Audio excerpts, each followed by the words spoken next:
everybody, hello and welcome to another Transformer figure review. And today we are taking a look at the Transformers 1 Mainline Deluxe Class Optimus Prime / Orion packs here. So here he is, in their packaging of course. Pretty much just an open box packaging. You can see Prime front and center there. Vehicle mode picture there, Transformers 1 logo there, Optimus Prime Orion packs, Transformers logo right there. The top says Transformers 1 with the picture of, all of our cast. This side, Transformers 1 with picture of all of the cast. This side, nice picture of Optimus Prime with the vehicle mode and robot mode there. Bottom, all of that. Then we come to the back of the box here with the picture of Prime in the robot mode and the vehicle mode, and to show you that he can in fact hold the Matrix of Leadership. Transformers 1, more logos and things and stuff down there. And yeah, that is pretty much going to do it for the box, so let's crack this guy open. Alright, so here we have our Optimus Prime out of the box here. First, let's take a look at his only accessory, of course, and that is the Energon axe here, painted in that nice blue. I think they call it Allspark blue. This end, has some of the fingers on it, just for that effect that they do, when he uses it in the film. So, there is that, of course. But let's take a look at Prime themselves. And I gotta say, I don't think this is a deluxe, because this is way too small to be a deluxe, in my opinion. It's still really nice, though. It's got some nicer things than the Studio Series one does, which we will, like, these are actually silver. I can't believe it. Their thighs are silver. They use a more neutral gray on them, like, yeah. And the smokestacks aren't, they're not able to be taken off, but, like, that's fine. I don't mind that. But I think it looks really good, honestly. Very little in terms of back kibble on them. Like, honestly, it looks really nice. I just think it looks nice. It's a nice, decently cheap figure here. And yeah, I'll get in a price later. Let's take a look at the articulation on this boyo. Alright, bringing in Prime here. We got a head that can go up all the way. Down right there, no extra down. Can go all the way around if you want it to. The arms can come up to about there before they just pop off. So, not too, unless you use the hinges there, then you can get them up and out like that, but a little bit of a pain to do.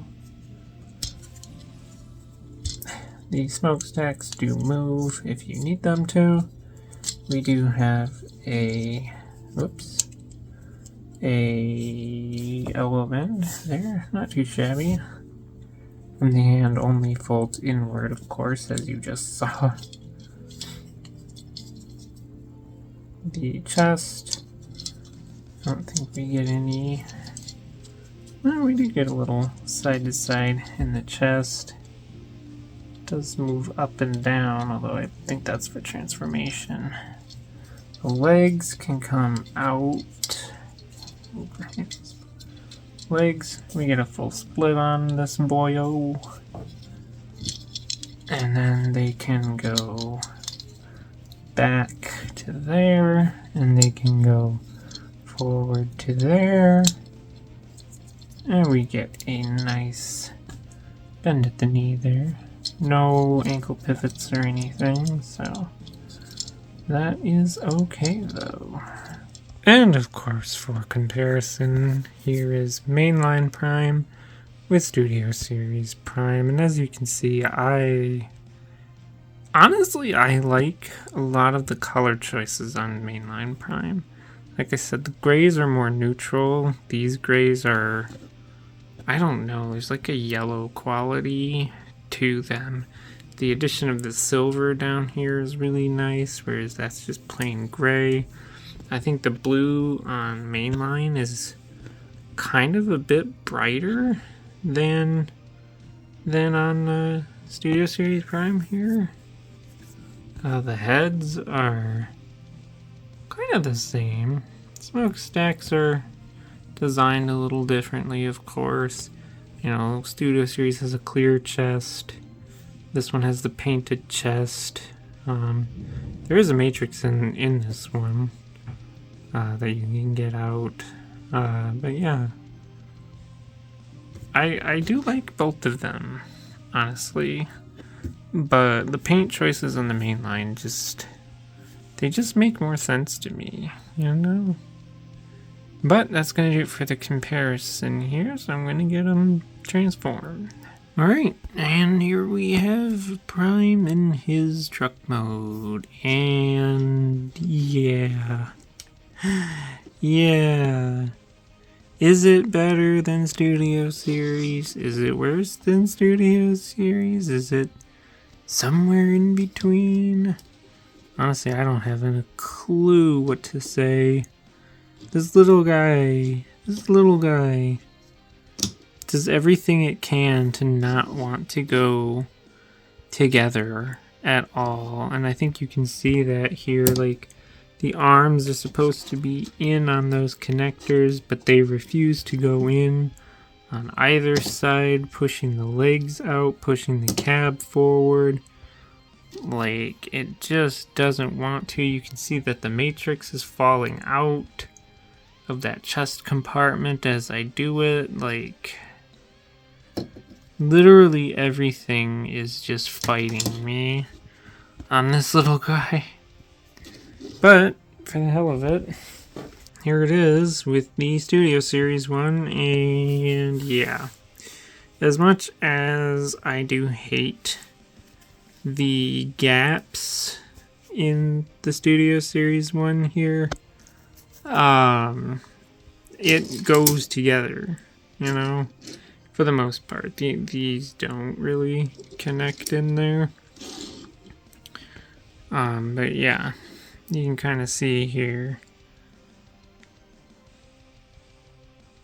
Honestly, the best one of Transformers 1 Optimus Prime is going to be that one, that leader class Takara one, which I kind of wish I had just went in on that. I know it was $80, but God, did it look the best. It really did look the best. But yeah, that is, of course, the comparison for you. And, of course, the age-old question is, do I recommend it? I'd say this definitely knocks the robot mode, I think, better, in my opinion, than the Studio Series one does. And if it would stay together, I would say it I think it gets the vehicle mode a little bit better. But given that it just refuses to stay together, I gotta knock off some points for that. But, you know, it tries as much as a mainline figure can do with this kind of vehicle mode. So, but yeah, now I got this at a bargain store for $5, so I think I won. But I would say, honestly, I would just get the Studio Series one. Or if you really just want one, like I said in the Studio Series review, if you want just the robot mode, go get the Yellow Park model kit. That will be the definitive best looking one out there. So, oops, I hit the camera. But yeah, that has been my review here of the Transformers 1 Mainline Optimus Prime. Thank you for watching, and goodbye.